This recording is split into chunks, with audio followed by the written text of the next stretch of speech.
Thank you for joining live here on the webinar. Such a pleasure to have you all here. It makes this much more fun for me and Tracy.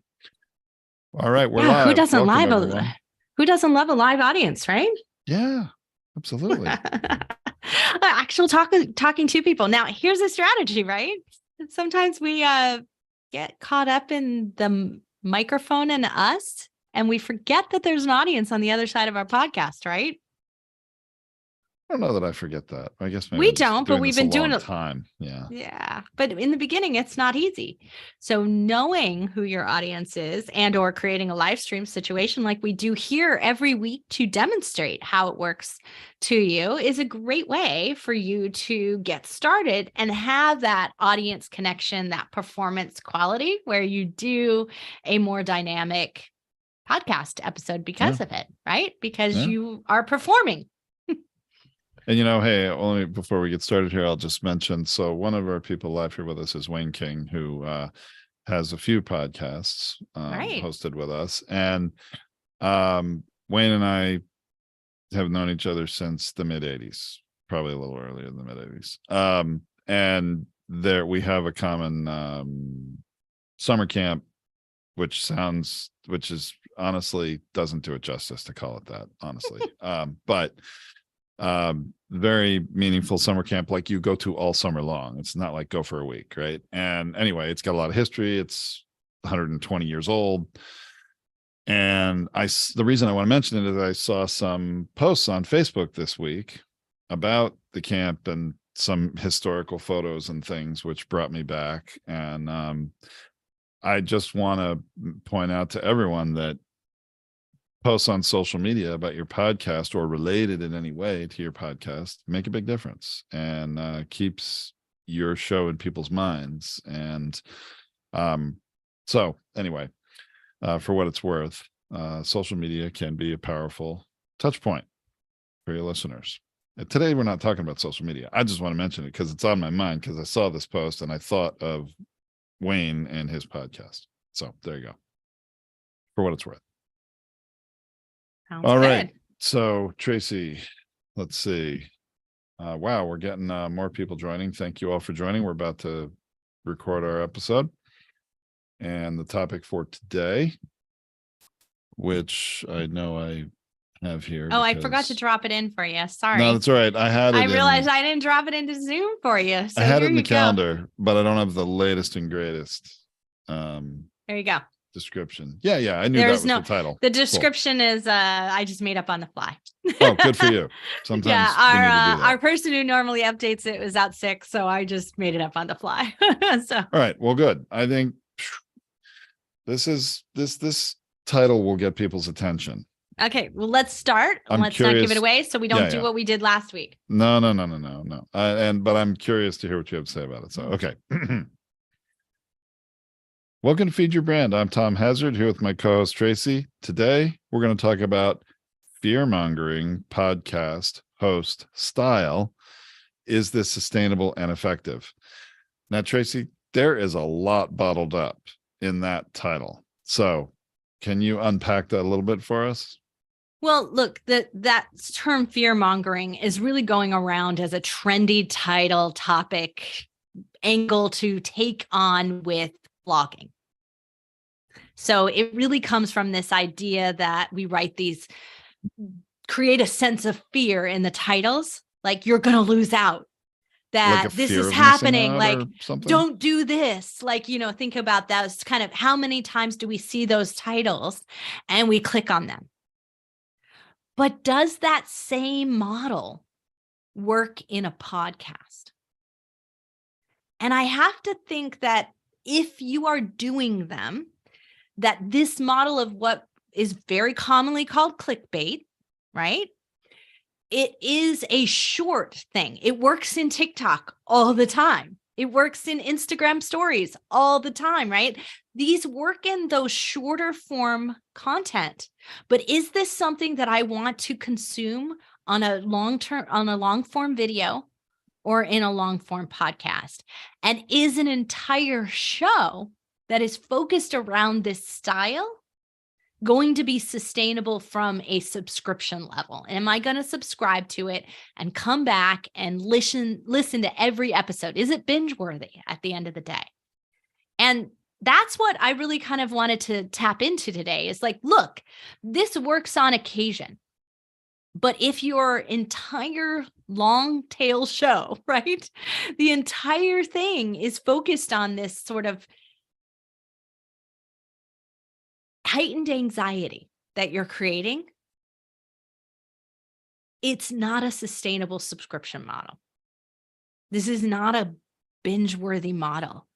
And if you need it to attract attention occasionally, maybe that works then. But if your whole entire show is based on that, is that really working for you? Now, there'll be people who argue with me because Joe Rogan works. Right? There are people who will argue with me about this, that Joe Rogan works. But Joe Rogan works because it's Joe Rogan. Is that truly you? Is that who you are and what you do? Is this the host you want to be? And is this how you show up in the world? Or are you truly trying to transform people?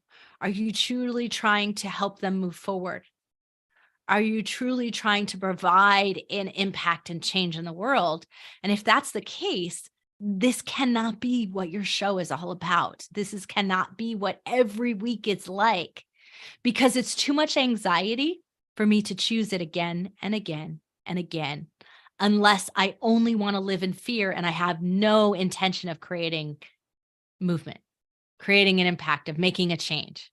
I mean, to me, it seems like a bait and switch kind of a tactic, right? I mean, isn't that really what clickbait, like fear mongering, let's say, titles do? I mean, you maybe you get it hooks people quickly, but if it doesn't pay off, and if it's really not in alignment with what's going to have somebody listen for a long period of time, I mean, it's just not going to work long term. Makes complete sense to me that things like that work in TikTok videos, Instagram stories. These are very short format, 30-second, 1-minute clip type formats, right?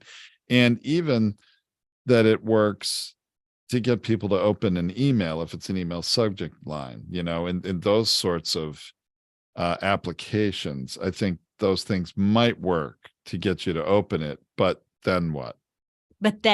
And see, that's the thing, is, look, it's okay to have an occasional episode within your show that's like this, but to have an entire show that is all about this kind of clickbait model just doesn't work in podcasting.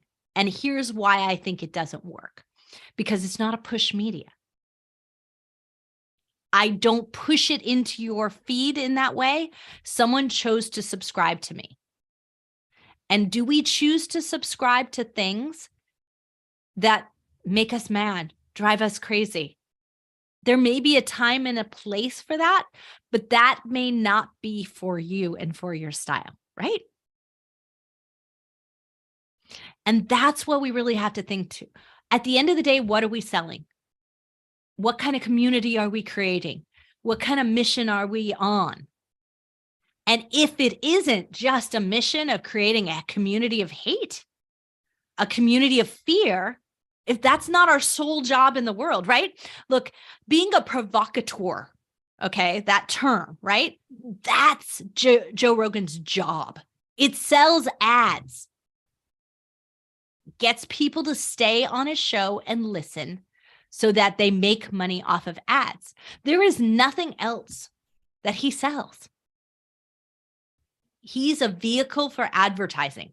Yeah, I don't think he provides any value that the majority of podcasts are trying to provide. And certainly I would think the majority of podcasts working with us at Podetize are not in alignment with that. It's what the old term was like on radio, shock jock. You said provocateur, very similar, right? Right. Shock jock sells ads. That's it. They don't sell community. They don't sell a mission. They don't sell business services. They don't sell coaching. They don't change that. Do you occasionally need to mix things up and shock people to get them to notice? Yeah, But you cannot do it 100% of the time. Your whole show can't be about that. It will not work in podcasting unless your sole job is to sell advertisements. And even then, it's questionable whether or not someone's going to be able to put up with that. So we used to have a company that did 1,000 revenue generating websites and Facebook pages and all of this. Managed them, operated them as a business for people. Sure. Yeah, we did. And they did a lot of clickbait in their day. But what they found is that if you did it 100% of the time, it had such diminishing returns that it wasn't worth it. But when they put in a Facebook page, and I can't remember the name of the page, but it was like all like rainbows and sunshine, like puppy pictures, right? Like, you know, like it was all positive messages. It worked honestly in a much more sustainable long-term way and did better than any clickbait that they ever put out. That's what I'm saying to you here is consider what you want to do from a sustainability focus, from can you sustain this personally long-term without going crazy? Can it sustain your business? And is this a sustainable strategy for subscribers, for binging? And if it says check, check, check, that's what you should do the majority of the time. On occasion, should you shock people and get them out of their norm and get them to think? Absolutely. But how often you do that needs to be carefully considered. So I have to admit that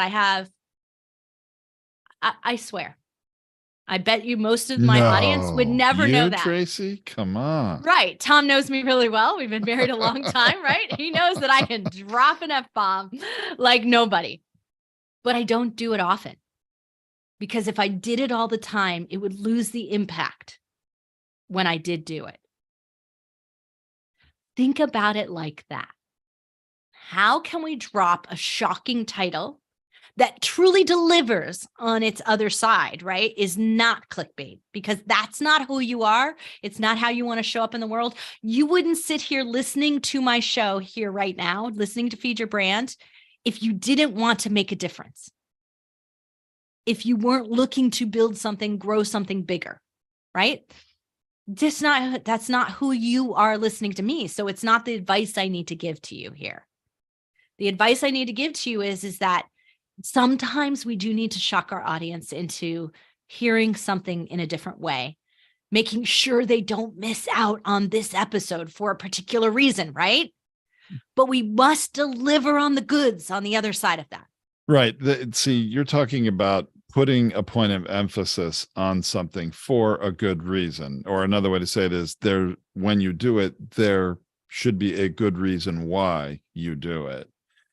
And I also want to make a distinction, Tracy. I mean, it's not a surprise to me, and I'm sure it's not a surprise to anyone listening to this episode, that the fear mongering, titles, clickbaity titles, whatever, are not sustainable long term. That's I think not a shock to anyone. But I do think we need to talk about the importance, though, of a engaging title for an episode, an engaging headline. And now they may tread on clickbait maybe at some time, but better if they don't, if there is a payoff for what attracts you to click, right?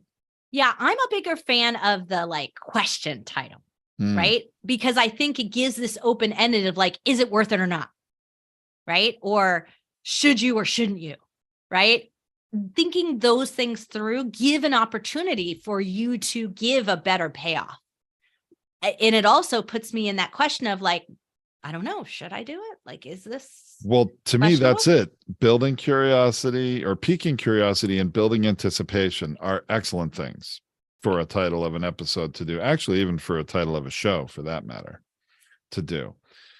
I don't think it's important that show titles or even episode titles, although I would say to a lesser extent show titles, need to really explain what the show is about. You get too much into explanation, forget it. It's going to be too wordy. You're going to lose people. But even if I don't understand entirely what it is that title means, if it piques curiosity, it makes me think, it makes me wonder, I wonder what they mean by that.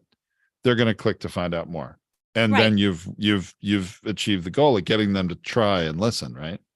That's our goal, right? We want them to try our show and listen. So when we are full of, first off, really crappy titles that don't describe anything, right? We haven't done a good job. Like it's all just a bunch of guest names or one-word titles, right? Like I see it doesn't tell me anything. Day. I see it every day with people that I have meetings with that are prospects and have a show existing. So typical. The episode title is the show title and then the guest name, and it looks the same every episode. I don't know who that name is unless it's Mark Cuban or somebody. I don't know them, right? And that's what it is. It comes from this entertainment model where it doesn't matter. I got cutesy show names. I've got cutesy episode names. Like what it's like on Friends. It's the one where. Oh my gosh. Every single episode, you're right. If you see reruns of Friends, the one where this happens is like, can we get rid of the one where, because the rest of it's truncated and I can't see what the one's really about. Yeah. So that's the problem with it there, but it is a great model because if I want to go back and watch a rerun, I want to go back to the one where that happened. Oh, that was so funny. I want to watch that. It's perfect for reruns. Yeah, but can't you just say Ross finally gets Rachel or something, and I don't have to hear the one where this happens or the one with this, that is a better model in today's digital world and how we view titles and what happens. But you could see where in a TV guide model, that would be a great title.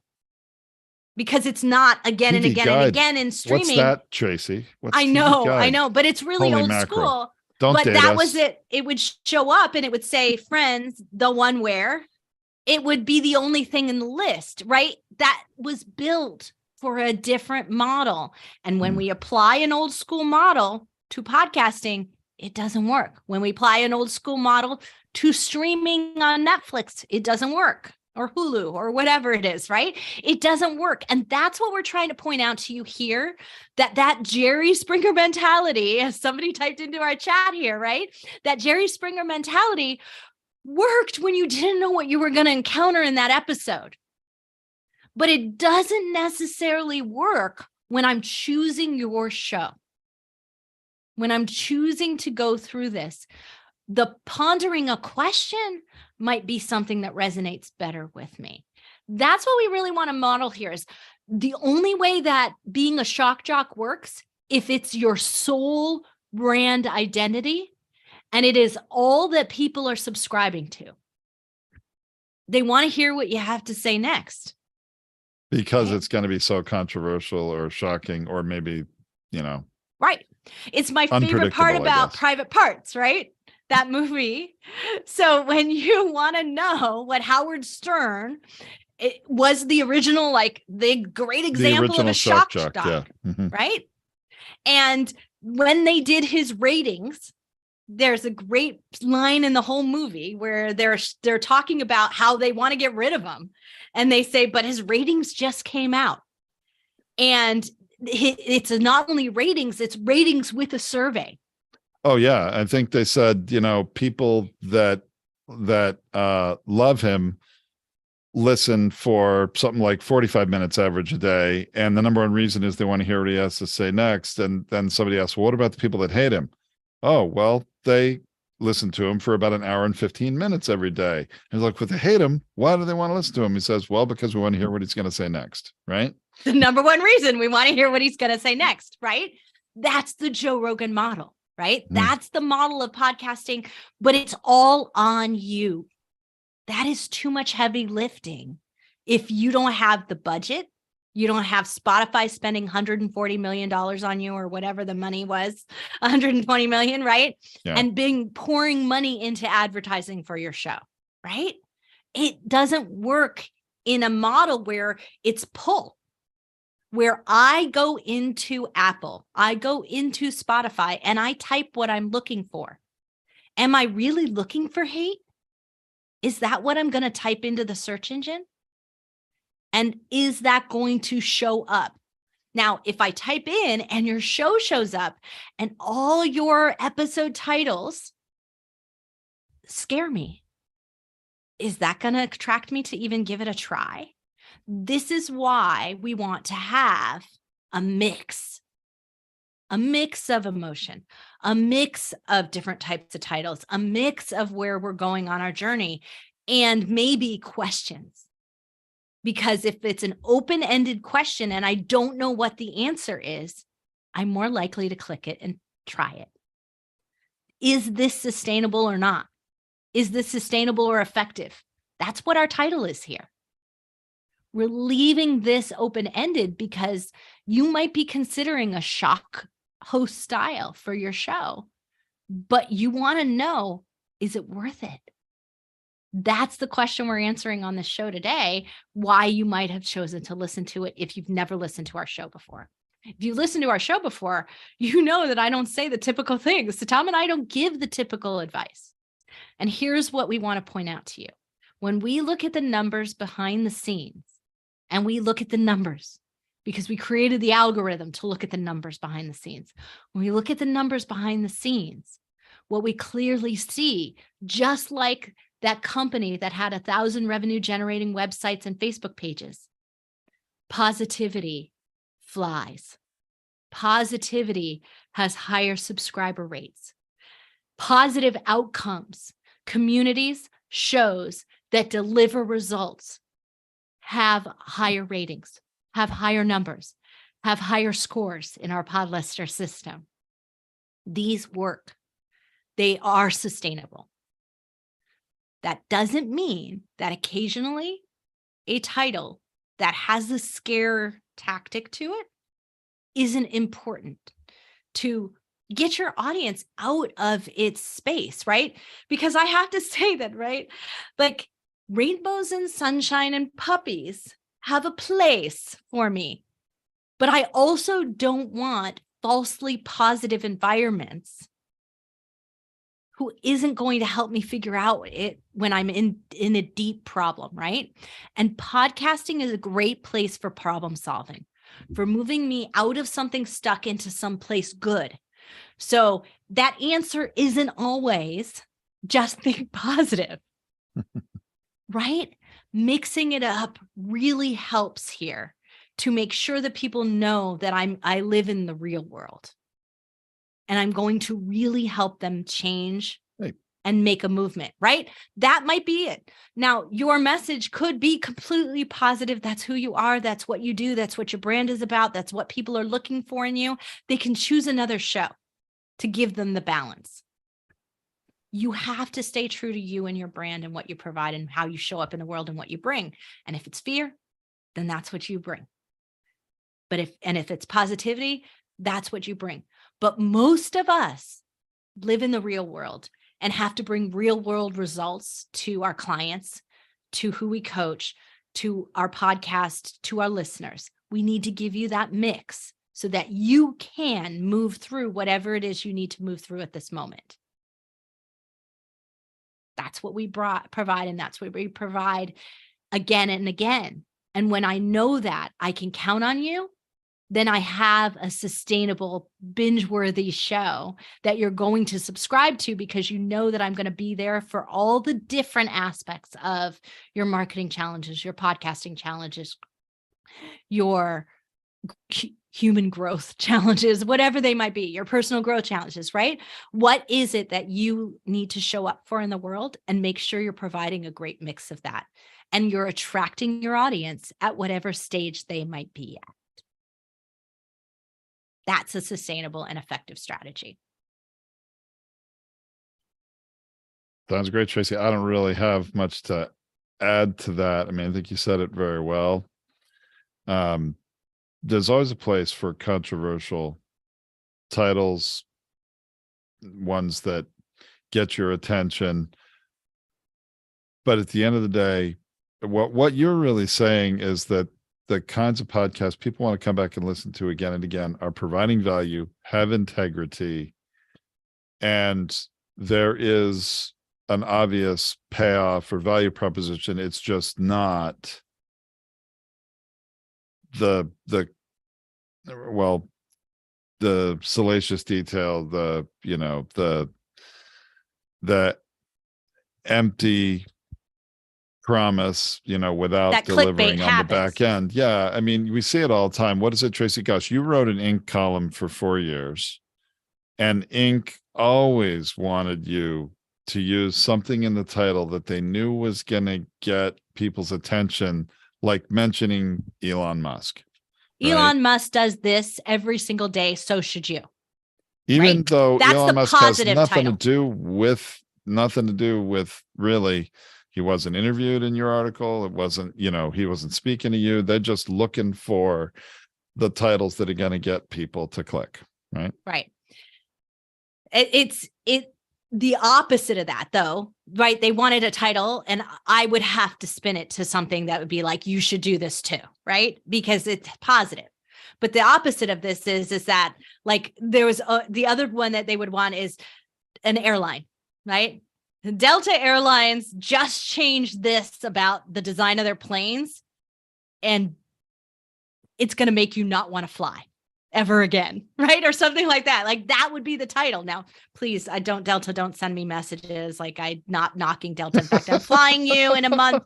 So please don't treat me badly, right? I don't want that to happen here. If anyone's listening to that show, I'm not knocking you. I'm not saying that. This is just an example. An example, right? But that's what they want, right? But then you go into the story, and the story is about the design of airplane seats, right? And how they got shrunk together and smaller. That's really not about about innovation and design, right? Like, it's not what it's about. And then that article doesn't deliver at the end of the day, but the headline got you to click. I really want to change this model of our thinking, that it works all the time. It doesn't work all the time. That's what we see. It works. And when we see something go viral, we think it works every single time. But that isn't a strategy for sustainability in our channels, in our podcasts, in our video casts. It's not a sustainable model. It is maybe a sustainable model on TikTok. I'm not 100% sure. It's not going to prove out to fall into that same world we saw on Facebook, which is that hope and positivity actually won out in the long run. They did more volume. They made more money. So who knows, right? Who knows where it will fall one day in TikTok. But right now, what I can tell you is, when you're doing something long form, it is not a sustainable strategy to do 100% of the time, unless your entire brand depends on it. Mm-hmm. I think it's a minority of podcasts that do. It is, right? So think this through before you decide that that's what your show is going to be all about. That's what every title is going to be like, and that's where you're going to go with things.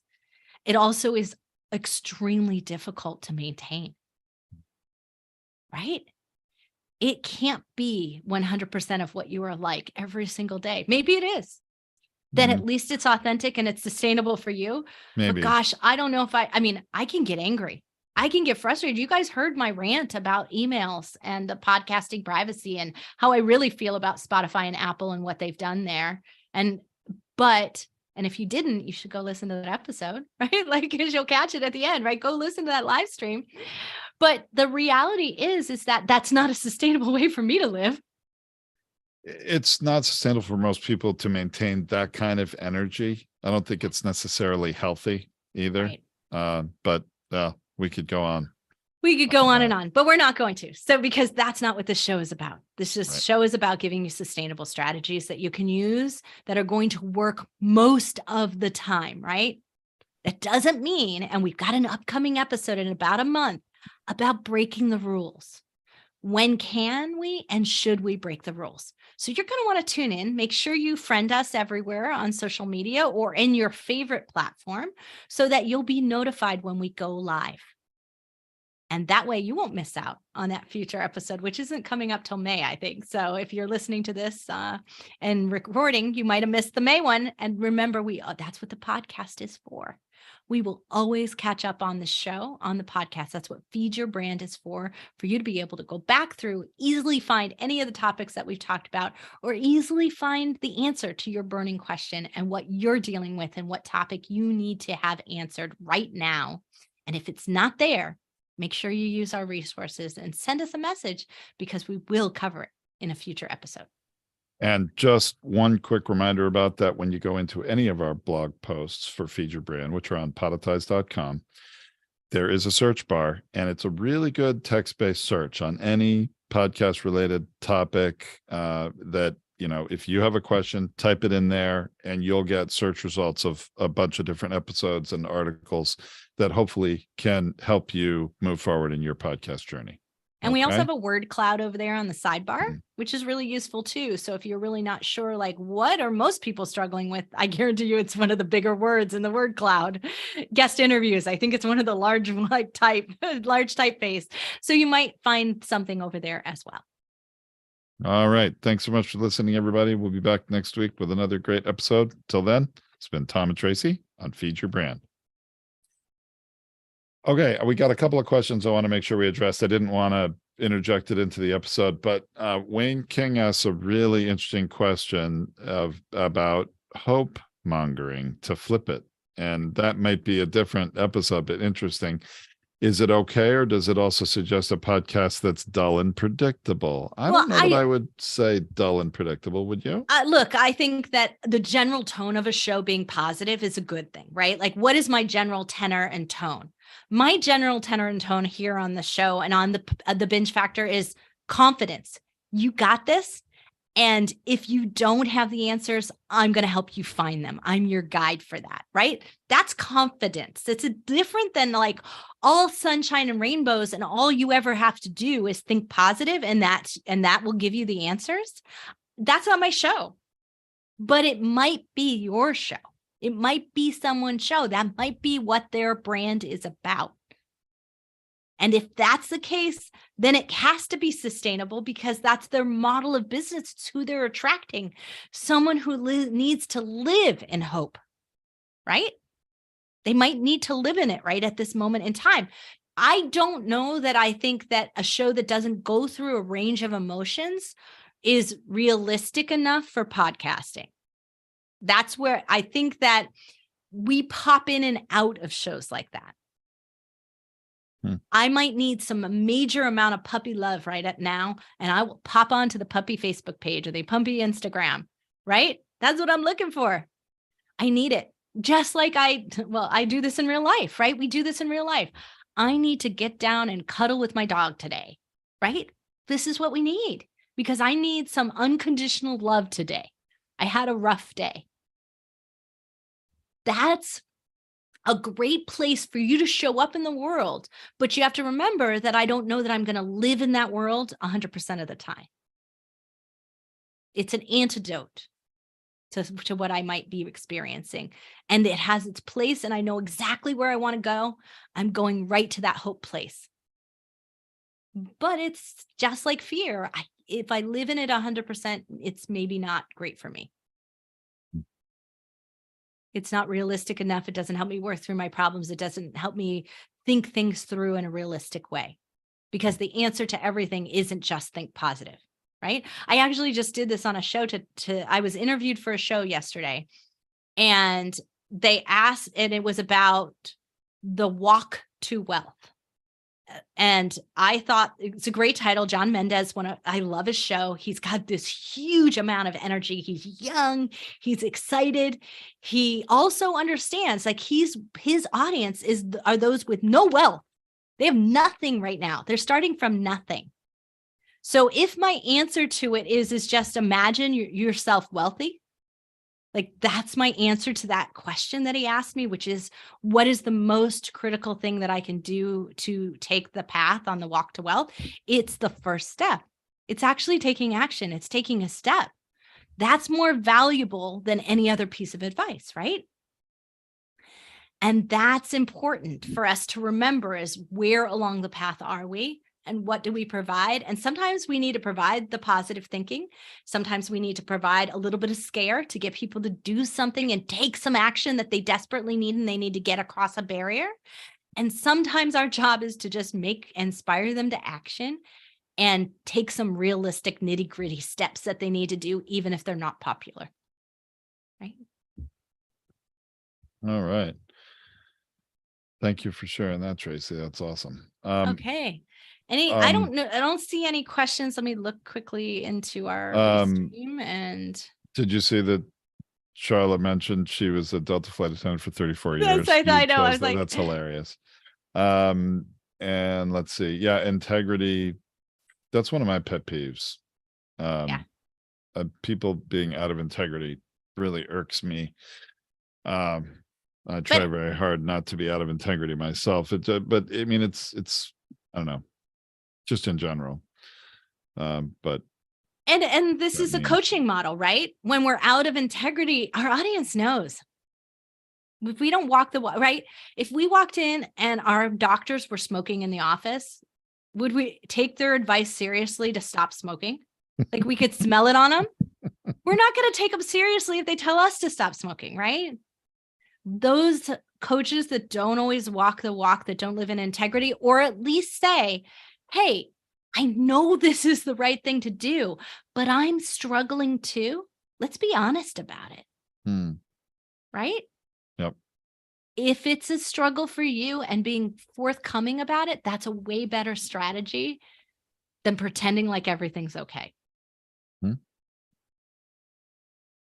And hey, going back to one thing that, with Wayne's question earlier about hope mongering, I don't think there's anything wrong with hope. I don't think it's dull necessarily at all.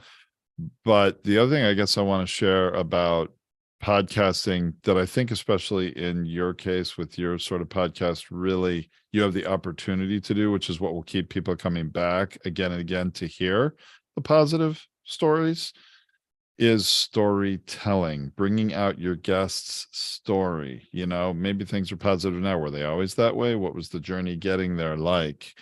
Not just a report on where someone is now, but what was the journey like? That can be tremendously interesting for people. Another podcaster who I think is excellent at what he does, he's been doing it a long time. I probably mentioned him before because I sort of can't help it, is John Livesey, The Successful Pitch. And it really doesn't matter what his show is about. I mean, to an extent, for what I'm talking about right now, because he talks about the power of storytelling being so effective to get your point across, whatever that point is. Right. And so this is a thing about stories, right? My father's a great storyteller. He gets you engaged in the story and everything, but he doesn't go and say, oh, I'm going to tell you a story about this and give you the payoff before it happens, right? You don't know if it's going to pay off. You're on the edge of your seat thinking about the payoff, right? So that's why we have to be careful with how we title things or how we answer things, how we tell our stories. The anticipation is a part of the model. So when we go out there and give it that it's going to have a great answer, it's going to have a positive answer, it's going to be good, right? Like, we also need to say where we're coming from if we're going to do that. From rags to riches. We love that. We love those stories for a reason, because it's a journey. The best stories, I mean, there's a model for storytelling, and people who write movies, scripts and things. And my brother is actually one of them. That's his business.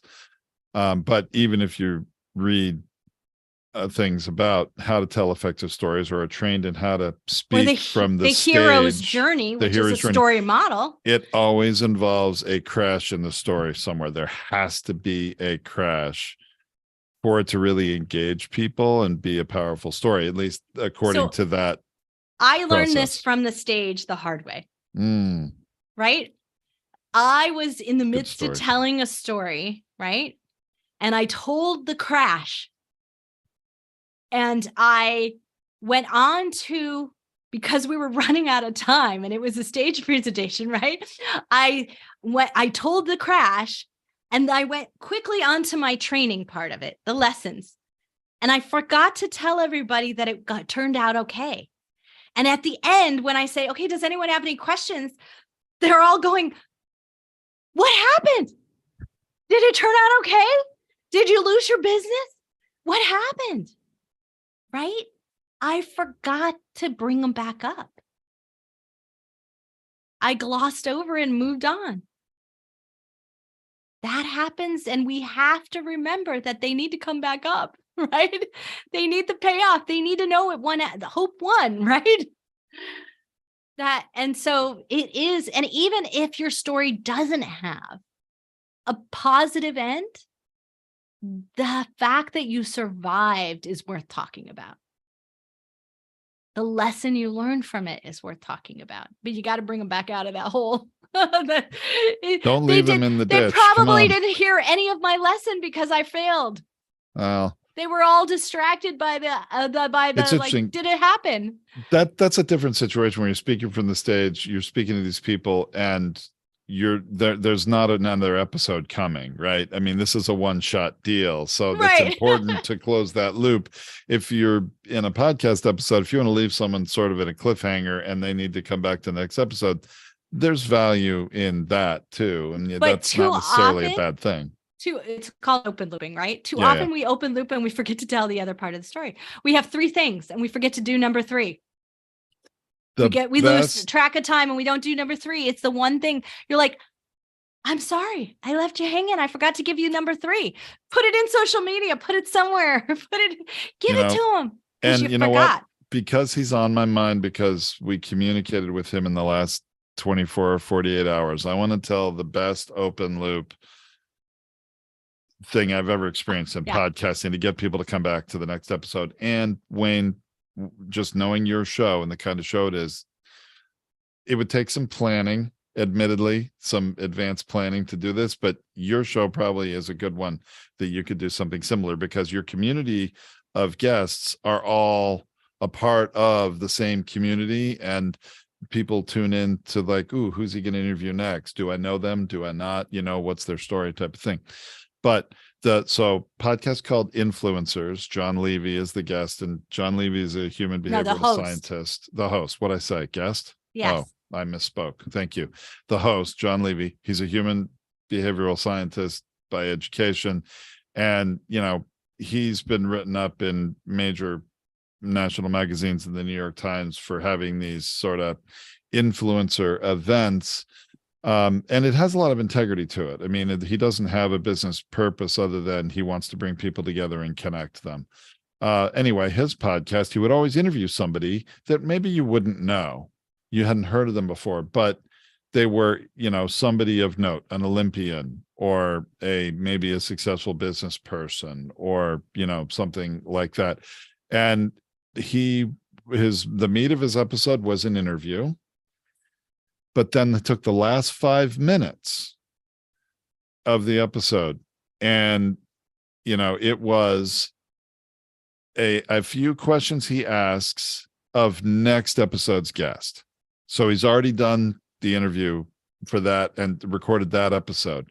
And when he interviews the guest, he always asks them a few key questions about themselves, and they answer anonymously. He doesn't say who they are. So the anonymous part is the last 5 minutes of his episode, where he says, he's interviewing. All right, so tell me this about yourself, that about yourself. That's a couple of questions. And so people hear, and the idea was he would have them guess. He would open up to the listeners. Now, if you think you know who our guest for the next episode is, they'd have a week to write in. It's a great way to engage with the listeners, get them to write in and say, I think it's this person, is it? And they engage. But it also builds all this anticipation for people to tune in next time to find out, were they right?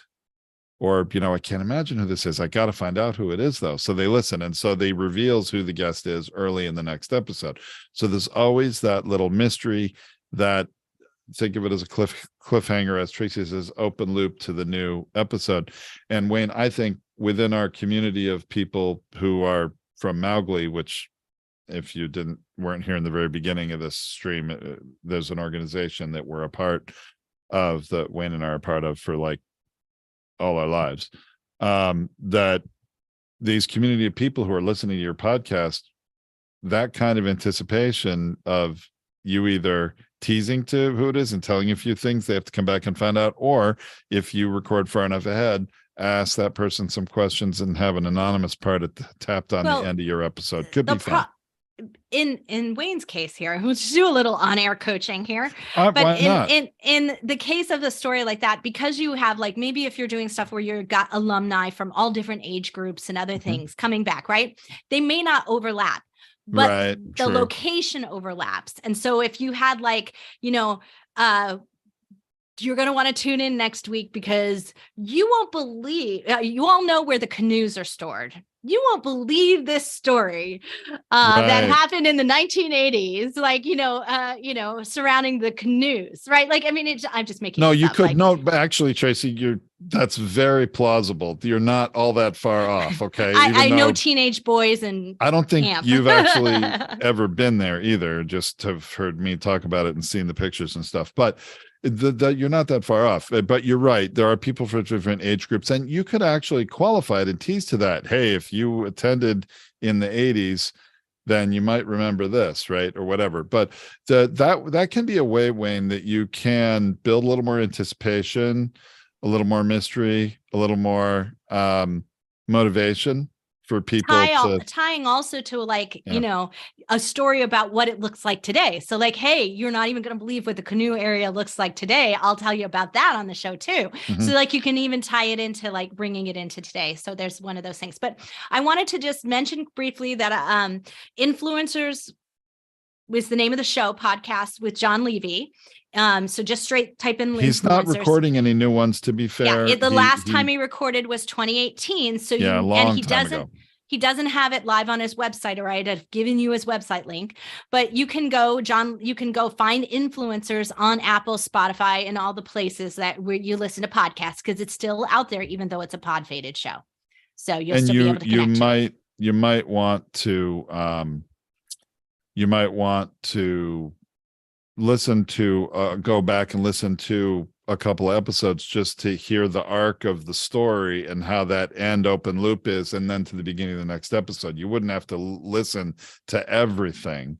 Right. He's a really interesting interviewer anyway, because he has this sort of unusual behavioral science background. So it's a great idea for you to just check out the show from that. I always like to listen to occasional episodes from some really great interviewers to up my skills. So that's one of them that I definitely have modeled myself after. So I think that's all I got for today, Tom. Yeah, no, well, I like how that went. I mean, we started, the fear mongering thing, going to get people's attention. And, that sort of was a predictable, I think, a predictable outcome, in terms of what we were talking about, which is not saying that's bad. But then I like how after we finished recording the episode, we brought it to some other things that I hope can provide some value for those of you that are here with us live. Pardon me. Yeah. Little hiccup. Glad that didn't happen. So next week we've got an episode we're going to be doing on networks. So like associations with networks, radio networks you might be associated with. This isn't saying like, if Spotify were sponsoring your show and they paid for it and they did everything, that's a totally different model. But sometimes there are networks that collectives, sometimes they call them in the podcasting ecosystem, that want you to come in and join their network. And they make some branding requirements that you may or may not want to comply with and have implications that you may not understand. And so we're going to go over some of that so that you can consider whether or not it's worth it to you. I think that's important. I know there's some people who are live with us now that are also doing sort of a video TV show kind of network model with part of their podcast content. And that discussion might be relevant to that. Yeah, you look at it from the flip side is like, if you're asking your members to participate in this way and you're making these requirements, is it worth it for them? And so they're going to think this through, and that's what we're pointing out. So maybe be looking at it from both directions. We definitely will be covering it that way. Good. And then, one network that I've had some interaction with was like a veterans podcast network. Right. And you can still have your show be independent on its own, but maybe also participate in a network might get you more exposure. So there's some reasons why all of us might be interested in this discussion. Absolutely. So that's what we're going to cover next week. See, I told you, we always go like all these interesting kinds of episodes come out of questions that people ask us, things that we're dealing with that we see a pattern happening on, or concern that you might need to address and something you might come across in the next month. And you need to have some background and know that there's some information out there for you. That's our goal of our show here. So if you have something that you're dealing with, struggling with, challenged by, make sure you reach out to us. You can message us on social media where you see these live streams, and you can comment anywhere, or you can reach out to Podetize directly. We have a contact form on our website. You can also do help@podetize.com at any time and send us a request for an episode for the future. Definitely very happy to move the needle in the direction you all want it to go. Those of you that are participating the most, especially. So thank you. All right, everyone. Don't see any other questions. So we'll call it for today. Give everybody a chance to have a bathroom break before the next meeting. This has been a back-to-back morning for me, so I appreciate that. All right. Thanks, everyone. Have a great week. We'll see you in April, right? Ooh, yep. Next, it's in April. We'll see you. That's right. All right. See you next week.